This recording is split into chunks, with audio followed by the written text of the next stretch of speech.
SMC sub committee और जो computer teachers को लेकर कैबिनेट सब कमेटी शिक्षा मंत्री रोहित ठाकुर की अध्यक्षता वाली है, उसकी आज बैठक नहीं हो पाई और इस बैठक को पोस्टपोन कर दिया गया है। ये 15 तारीख के बाद होगी, 15 अक्टूबर के आसपास है, इसके बाद होगी। आज ये बैठक नहीं हो पाई। तो इसमें जो सूचना सिर्फ इतनी थी कि सब कमेटी की बैठक नहीं हुई है। एसएमसी के बहुत सारे लोग आज शिमला आए हुए हैं, सचिवालय में भी थे, बहुत बाहर जो लोग हैं वो सैकड़ों संख्या में आए हुए थे। पहले इन्होंने कहा कि हम जो आपदा राहत में जो चेक है वो देने आए हैं, और साथ में ये भी कि अगर उनकी बात को नहीं सुना गया तो वो आगे जो अपना प्रदर्शन है वो भी शुरू करेंगे। तो ये थोड़ा सा मिक्स एक तरह से अप्रोच थी। या तो व्यक्ति धरना प्रदर्शन के लिए आता है या फिर चेक देने आता है। तो ये दोनों अभी तक दोनों ही बातें इनकी नहीं हो पाई हैं जो अभी तक हम बुलेटिन कर रहे हैं उस समय तक। उसमें जो अपडेट हमारे सामने है वो है जो रेगुलराइजेशन की प्रक्रिया शुरू हो गई है।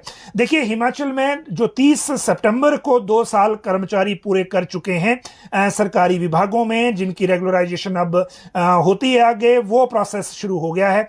और पहले भी हम इसकी अपडेट आपको देते रहते हैं, लेकिन जो आज स्पेसिफिक अपडेट है वो ये कि कुल्लू, चंबा और बिलासपुर में सीएनबी कैटेगरी के जो टीचर हैं उनको रेगुलर करने के ऑर्डर आज हो गए हैं। कुल्लू में 14, चंबा में 77 और बिलासपुर में 29 ये टीचर हैं वो रेगुलर किए गए हैं। बाकी जिलों में भी और बाकी कैटेगरी के लिए भी ये ऑर्डर अब लगातार होना शुरू होंगे, सभी विभागों में रादर। और जैसा कि सरकारी सिस्टम की व्यवस्था है, रेगुलराइजेशन पहले 2 साल के लिए प्रोबेशन के आधार पर होती है और फिर रेगुलराइजेशन की कंफर्मेशन 2 साल या इसके बाद 1 साल और इसको बढ़ाया जा सकता है, वो फिर कंफर्मेशन होगी। बाकी अब जैसे जैसे ये प्रोसेस आगे बढ़ेगा इसकी जानकारी हम आपको बाद में भी देते रहेंगे जो बाकी विभागों में।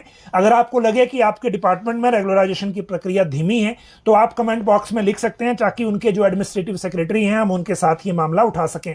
कब से नए राज्य चयन आयोग में भर्तियों का प्रोसेस शुरू हो पाएगा? तो फिलहाल आज हिमाचल प्रदेश के नए राज्य चयन आयोग के गठन के बाद आगे की प्रक्रिया शुरू हो चुकी है। आज आयोग के प्रशासक राजकृष्ण पूर्थी ने पदभार संभाल लिया है और अभी सचिवालय से ही वो कार्य करेंगे। आयोग में होने वाली स्टाफ भर्ती को लेकर प्लान तैयार करेंगे और अलग अलग सरकारी विभागों से नए राज्य चयन आयोग में स्टाफ तैनात होगा और स्टाफ की तैनाती के बाद हमीरपुर चयन आयोग के पुराने दफ्तर से ही भर्तियों का कार्य होगा, यानी कि भर्तियों का जो प्रोसेस है वो शुरू हो पाएगा। फिलहाल आज कार्यभार संभालने के बाद आयोग के प्रशासक राजकृष्ण पूर्थी ने कहा कि आयोग से होने वाली सभी भर्तियां ऑनलाइन आधार पर होगी, कंप्यूटराइज्ड होगी। परीक्षाएं छात्रों की कंप्यूटराइज ली जाएगी। कंप्यूटर पर छात्रों को ऑनलाइन परीक्षा माफ कीजिएगा जो प्रश्न पत्र है वो दिया जाएगा। ऐसे में अब हजारों की संख्या में क्लास 3 भर्तियों का प्लान तैयार हो रहा है।